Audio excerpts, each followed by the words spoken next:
안녕하세요. 테스트네이션 대표 박규도라고 합니다. 에릭밸류네이션 대표이기도 하고요. 강연도 하고 글도 쓰고 학생도 가르치고 해외 입시 컨설팅도 하고 있습니다. 해외 대학 입시 컨설팅을 하면서 작은 규모의 학생들을 가르치기 때문에 매년 많은 학생들이 접하지 못해요. 그 중에서도 몇몇 학생들의 정보는 규정상 상호 합의를 하지 않으면 쉽게 공유를 하지 못합니다.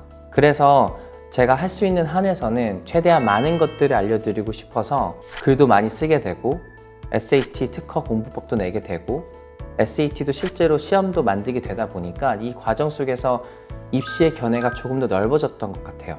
제가 가르쳤던 학생들 중에서는 입시에서 볼 수 없었던 케이스들이 굉장히 많은데 이런 것들도 컨설턴트 입장에서 제가 어떻게 학생들을 멘토링 했는지도 알려드리고 싶어요. 제가 회사 이름을 에릭밸류네이션이라고 정하게 되었는데요. 그거는 제가 그리는 비전이 하나 있습니다. I have a very clear vision on what I want to build in youth. I want you to be more courageous, more authentic, and more engaged in the pursuit of your voice and color.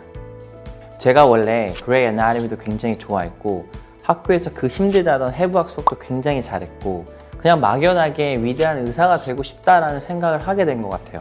그런데 학교를 다니면서 제가 알게 된 건 저는 피만 보면 오금이 저리고 화학 수업도 굉장히 지루하고 그냥 의사는 제 길이 아니었던 것 같아요. 그 바쁜 의대 준비생 생활에서도 제가 절대 놓지 않았던 게 하나 있었거든요.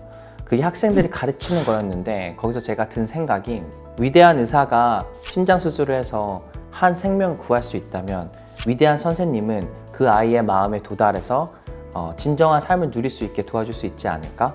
또 내 학생은 나보다 더 위대한 의사가, 더 멋진 뮤지션이, 더 나은 사업가를 할 수 있게 제가 도와줄 수 있지 않을까? 이런 스피리추얼 웨이크닝을 좀 느끼게 되어서 조금 빠른 시기에 교육의 인생을 담기 시작을 하게 되었습니다.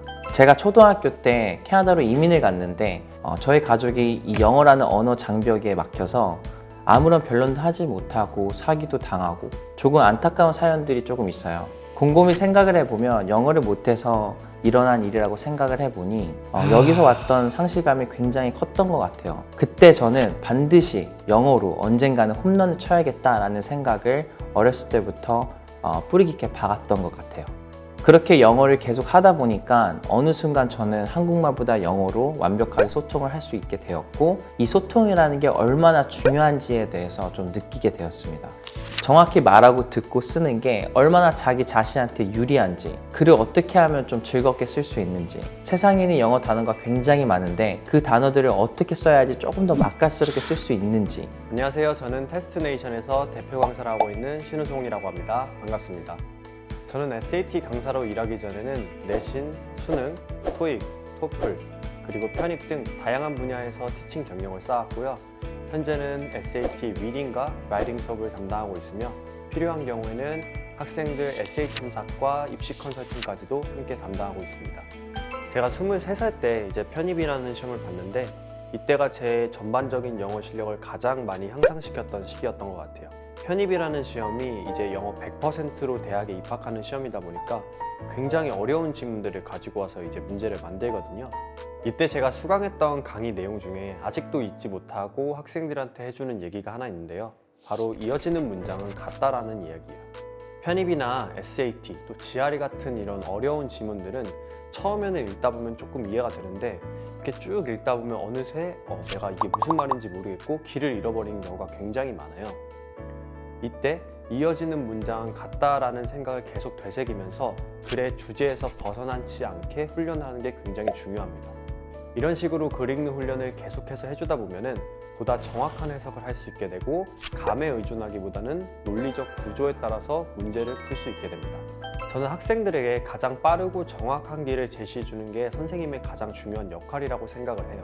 뭐로 가도 서울만 가면 된다는 말이 있지만 우리가 이제 차를 타고 갈 때 내비게이션을 찍고 가잖아요. 저는 그 내비게이션을 찍고 가는 이유가 우리가 어떤 목적지에 도달하기 위해서 가장 빠르고 정확한 길을 찾는 거라고 생각하거든요. 그래서 선생님은 하나의 내비게이션 같은 존재라고 생각합니다. 저는 학생들이 아직 가보지 않은 길을 먼저 걸어와 봤고 때문에 제가 이제 뒤돌아보고 학생들에게 어떤 길이 옳은 길인지 제시해 줄 수 있다고 생각을 해요. 또 이 길에 비유하는 것을 굉장히 좋아하는 게 제가 아무리 좋은 길을 알려주고 제시를 해줘도 사실 학생들이 그 길을 걸어야지만 목적지까지 도달할 수가 있거든요. 좋은 대학에 입학하기 위한 두 길이 있다고 했을 때 한쪽이 다른 쪽보다 낫다고 해서 내가 선택한 그 길이 반드시 굉장히 쉽고 편안한 길이라고 생각하지는 않았으면 좋겠어요. 가끔은 내가 선택한 그 길에 오르막길이 있을 수도 있고 또는 도착지가 보이지 않는 만큼 까마득한 길일 수도 있는데 그 과정을 제가 이제 학생들과 함께 걸어가면서 많은 도움을 줄 수 있는 그런 사람이 될 수 있었으면 좋겠네요.